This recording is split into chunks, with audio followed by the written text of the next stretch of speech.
The Hoppers start school. The Hoppers start school. The Hoppers was asleep in their bed when Snuggy's mom Hoppers called, "Wake up, Hoppers! It's the first day of school." Three of the Hoppers didn't want to wake up early, but Fluffy Tail got up. "Wake up, Sneaky Legs. Fluffy Ears. Wake up, Snubby Nose. It's the first day of school." Finally, all four Hoppers were out of bed. They went upstairs to eat their breakfast. The Snubby Nose slid down the reins. "You better hungry, or you'll be late for school," says Mother Hoppers. The Hoppers began to eat their oatmeal. But the oatmeal was very hot.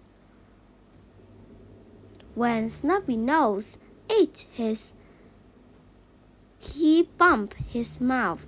He burned his mouth. "Ouch!" he shouted. "The oatmeal is too hot."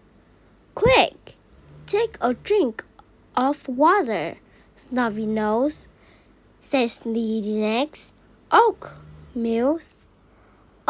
Some milk," says Fluffy Ears. "If you didn't finish your oatmeal quickly, you'll be late of school," says Fluffy Tail. "I make lunch for you. I put them in your lunchbox," Mom Hopper says. The Hoppers left off to get their lunchbox. But when Snubby Nose got his lunch, it was in a brown paper bag. "Mother, why don't I have a lunch bag?" Snubby Nose asked. "I couldn't not find your lunchbox, Snubby Nose. You must have lost it," says Mother Hopper. Then Snubby Nose cried even more loudly than when he burned his mouth. "There is no more time for crying, Snubby Nose," Mother Hopper says. "You have to get to school before the bell." The four Hoppers start out on the road to school. Snubby Nose slipped and cried. "You have to stop crying, Snubby Nose.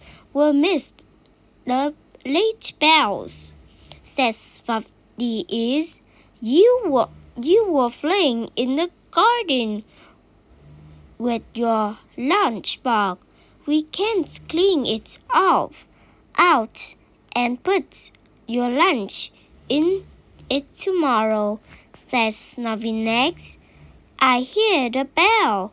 We have to hurry if we want to get to school," cried Fluffy Tail. The three Hoppers began to run down the path towards school. They left Snubby Nose behind. He didn't want to run. He was upset about his mouth and his lunchbox. And now he was late for school, and the other Hoppers have left him behind.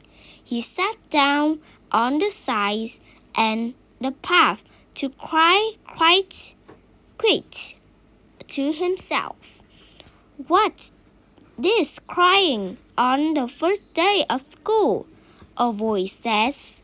Grandpa Grizzly had come up the path and sat down next to Snubby Nose. "Today is the first day of school," says Snubby Nose. "But I burned my mouth on some hot oatmeal. Then I left my lunchbox in the garden, and I couldn't take it to school. When I cried, the other Hoppers took me. I won't be late. They hear the bell ring, and then they run on a hurry. Grandpa Grizzly put his paws on Snubbynose's throat. Then only one thing to do when things could go bad, he says, and that is to keep going. He walks Snubbynose down the path towards school. Look at the pretty false leaf, Snubbynose.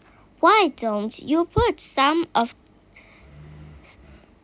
in your pocket? I take to school, says Grandpa Grizzly. The red and yellow leaves will fall out some around them. Snubbynose finds his pocket.